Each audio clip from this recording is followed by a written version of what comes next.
अच्छा, 2 चुनावों से उन्होंने अपने इस खादिम का जिस तरीके से साथ दिया है वो तारीख़ में लिखा जाएगा।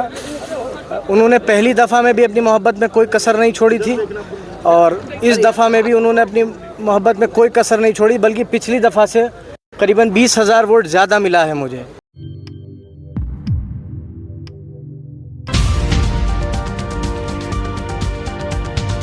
वालेकुम आदाब दोस्तों, मैं हूं शम्स सईद और आप देख रहे हैं न्यूज़ हर खबर आप तक। दोस्तों, आज हम बात कर रहे हैं उत्तर प्रदेश चुनाव रिज़ल्ट और नतीजों के बारे में। आज हम उत्तर प्रदेश के चुनाव और रिज़ल्ट और नतीजों के बारे में क्यों बात कर रहे हैं वो हम आपको पूरा प्रकरण बताएंगे। दरअसल उत्तर प्रदेश में सरकार बीजेपी की बन गई है, तकरीबन 274 सीट उन्होंने हासिल की है और समाजवादी सरकार और उनका गठबंधन सरकार बनाने में नाकाम हुआ है।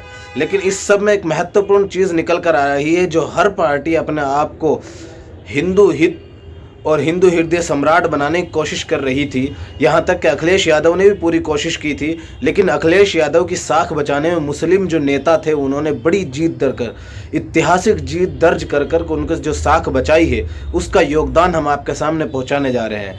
वो हम इसलिए आपके समक्ष पेश करने जा रहे हैं क्योंकि गोदी मीडिया ने इस सब चीज़ों को दिखाया नहीं और इन सब चीज़ों को कहीं उसमें सरसरी न्यूज़ में अगर चला दिया होगा तो अलग बात है, वरना जो स्पेशली तकरीबन बताया जा रहा है कि 34 मुसलमान विधानसभा पहुंचे हैं। आप देखिए कि तमाम पार्टियां मुसलमानों से हटकर बात करने की कोशिश करती हैं, मुसलमानों के तई किसी को हमदर्दी नहीं दिखाती। सीधे तौर पर ये सब अपने आप को हिंदू दर्शाते हैं, हिंदू पार्टी दर्शाने में लगे हैं, चाहे कांग्रेस हो, चाहे समाजवादी हो और अन्य पार्टियाँ। ये सब बातें हम ऐसे ही नहीं कर रहे हैं। हर चुनाव के बाद आसपास में आप देखते होंगे कि चाहे राहुल गांधी हो, प्रियंका गांधी हो, अखिलेश यादव हो, ये सब के सब जाकर स्पेशली ये चीज़ वहाँ पर अपनी गोत्र बताते हैं, ये सब चीज़ें बताते हैं। जबकि एक सेकुलर पार्टी अगर सेकुलर है तो सेकुलर पार्टी को धर्म नहीं होता, सबसे बड़ी बात ये है। लेकिन उसके बावजूद इन सब पार्टियों मुसलमानों का क्या किरदार रहा, मुसलमानों ने उन सबको कितनी बड़ी बड़ी जीत दिलाई, हम आपके सामने पेश करने जा रहे हैं। आपसे यह निवेदन ज़रूर करेंगे कि आप अंत तक बने रहिएगा। हम आपको बता रहे हैं कि मुसलमानों ने किस ऐतिहासिक तौर पर जीत दर्ज की। सबसे बड़ी बात, सबसे पहले हम आपको बता दें दोस्तों कि नाहिद हसन, जिनकी बहन ने उनकी जो है वो जेल में है और उनकी बहन ने सारा मोर्चा संभाला था, वो तकरीबन 7300 यानी 7300 कुछ वोटों से उन्होंने जीत दर्ज की है। जबकि वहाँ पर ईवीएम पकड़ी गई। अगर आपको याद होगा तो हम आपको बता दें कि हमने आपको दिखाया था कि फर्स्ट चरण के जो चुनाव था, जो उसमें पहले चरण का, उसमें वहाँ पर ईवीएम जैसे आज चुनाव रात तक ख़त्म हुए शाम तक, तो शाम को ही रात में ही बिना नंबर की गाड़ी में ईवीएम डालकर ले जाई जा रही थी। वहाँ पर उनकी बहन ने मौके पर पहुँचकर उनसे जो है पूछगछ की तो उसका कोई जवाब नहीं मिला। पूरी धांधली करने की कोशिश की, साम दाम दंड भेद की राजनीति कर वो अलग बात है कि उत्तर प्रदेश में भाजपा फिर से आ गई है। लेकिन इसमें मुसलमानों का कितना बड़ा किरदार रहा और योगदान रहा, हम आपके समक्ष पेश करने जा रहे हैं। आपको बता दें कि ये भोजपुर से सपा प्रत्याशी शाहजिल इस्लाम जीते और तकरीबन 9000 वोटों से सपा प्रत्याशी ने जीत दर्ज की है। दोस्तों, आप देखिए, खुद अंदाज़ा कीजिए कि वही उसी पार्टी के प्रत्याशी हैं जिनके तई जो वहाँ पर लोग जो है अपने आप को उनको मंच से पीछे हटा रहे थे। आरएलडी के आज जयंत चौधरी के आपने वो वीडियो देखी होगी जिसमें जयंत चौधरी नसीमुद्दीन सिद्दीकी को, अगर वो बीच में आ गए थे तो उनको पीछे कर दिया था, धकेल दिया था यहाँ पे। और दूसरा सबसे बड़े जो नेता जो माने जाते हैं, आपको बता दें कि नाहिद हसन जो बड़े दिग्गज नेताओं, मुस्लिम नेताओं में यूपी का शुमार होता है, उन्होंने तकरीबन इनके बारे में बताया जा रहा है कि यहाँ से जो इकरा हसन है उन्होंने भी बयान दिया है, वो हम आपको सुनाएंगे। पहले इसके बारे में जो खबरें बता देते हैं कि वहाँ पर हिंदुओं के पलायन का मुद्दा था और बहुत सारे जो मुद्दे थे, उन सब के बावजूद वहाँ पर सपा प्रत्याशी नाहिद हसन जीतने में कामयाब हुए। आज तक की रिपोर्ट हम आपको दिखा रहे हैं कि उन्होंने इकरा हसन ने जीतने के बाद जो बयान दिया है, यहाँ से हिंदू पलायन का मुद्दा भी उठाया गया और उसके बावजूद भी बीजेपी का प्रत्याशी मुरंगका सिंह ने नहीं जीत पाई। कैराना सीट से समाजवादी प्रत्याशी के नाहिद हसन ने जेल में रहते हुए जीत दर्ज की। इस जीत को दिलाने के लिए समाजवादी पार्टी ने कैराना में पूरा दारोमदार विदेश से पढ़ी उनकी बहन इकरा हसन को दे रखा था। नाहिद हसन ने बीजेपी के मुरंगा सिंह को तकरीबन 25,887 वोटों से परास्त किया है। आप देखिए और अंदाजा कीजिए, एक तरह से एक रिकॉर्ड जीत, ऐतिहासिक जीत दर्ज की है। जो इसमें मार्जिन बताया जा रहा था, कोई 1000 से जीता, कोई 2-4 हज़ार से जीता, लेकिन उसमें जो मुसलमानों ने कितने संख्या से जीत दर्ज की है। वहीं मेरठ शहर से सपा प्रत्याशी रफीक अंसारी 26,282 वोट से जीत दर्ज की है। आप देखिए कितना बड़ा आंकड़ा है। जिन मुसलमानों को समाजवादी ने अवसर दिया और उन्होंने उस पर पूरी मेहनत की और वहाँ पर जो है उन्होंने एक रिकॉर्ड जीत दर्ज की है। आपको बता दें ये जो है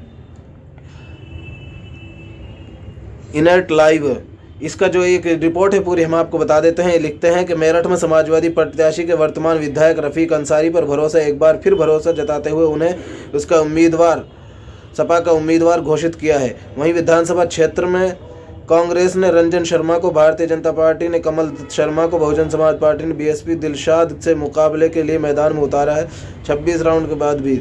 आपको बता दें दोस्तों कि भाजपा के कमल दत्त शर्मा को 79,930 वोट मिले।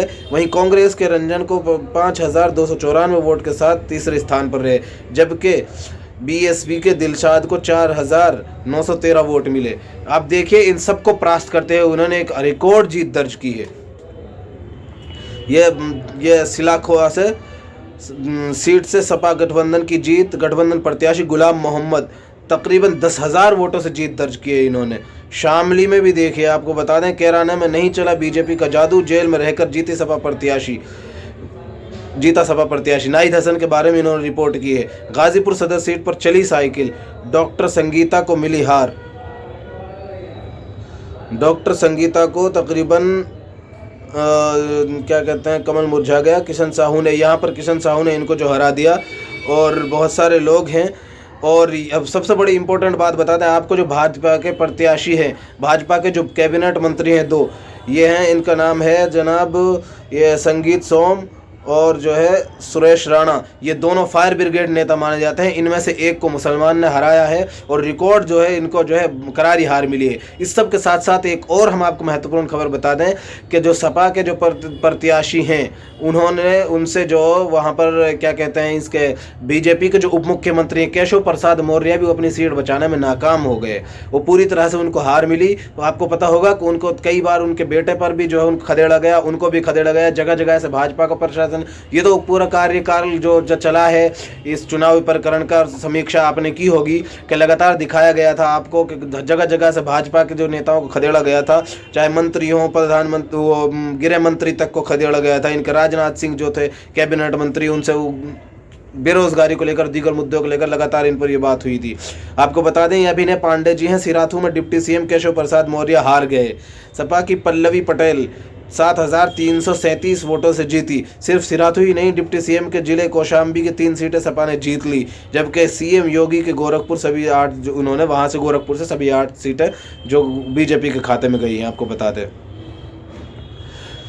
ये लिखते हैं तो ये हम आपको जो अभी ये संगीत सोम और इसके बारे में बता रहे थे कि ये जो जी हिंदुस्तान की रिपोर्ट है, यूपी में योगी को बहुमत, लेकिन शिक्षा, गन्ना और खेल मंत्री समेत 11 मंत्री इनके चुनाव हारे हैं। ये कितनी बड़ी हार है। वो अलग बात है कि समाजवादी पार्टी सरकार नहीं बना पाई, लेकिन कहीं ना कहीं हद तक अगर आप देखेंगे और अंदाज़ा करेंगे तो सीधे तौर पर पता चलता है कि एक बहुत बड़ी उनके जो वोट परसेंटेज है उसमें 2 गुना तकरीबन, और भी कहिए कि तकरीबन कई गुना तक उनमें बढ़ोतरी आई है। वो समाजवादी पार्टी जो भाजपा जो तकरीबन 350 सीट प्लस करने की बात कर रही थी, अब वो कुल जो है 274 सीटों पर सिमट गई। वहीं समाजवादी पार्टी तकरीबन 150 के बीच में आकर रही है।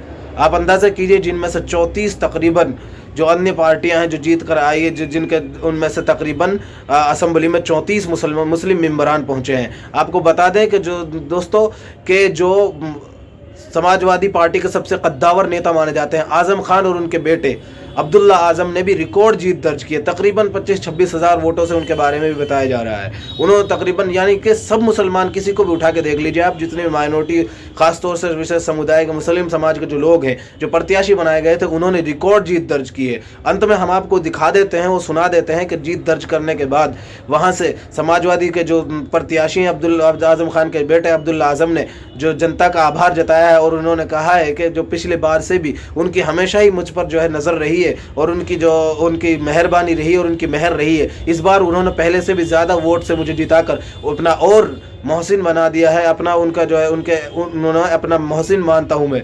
उन्होंने सारा का सारा इसका शुक्रिया जनता को दिया है। आप ये वीडियो देख लीजिए। दफ़ा में भी उन्होंने अपनी मोहब्बत में कोई कसर नहीं छोड़ी, बल्कि पिछली दफ़ा से करीबन 20,000 वोट ज़्यादा मिला है मुझे।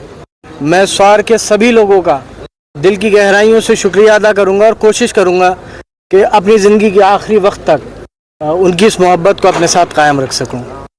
अच्छा, आपके सामने नवाब परिवार दोनों सीटों पर था, चर्चा हुई थी, आपने कहा था बाप बाप से हारेगा, बेटा बेटे से हारेगा। अब इन बातों का कोई मतलब नहीं, मेरे ख्याल से उनके भी अरमान पूरे हो गए होंगे। और छोड़िए, चुनाव की बातें हैं, चुनाव ख़त्म हो गया।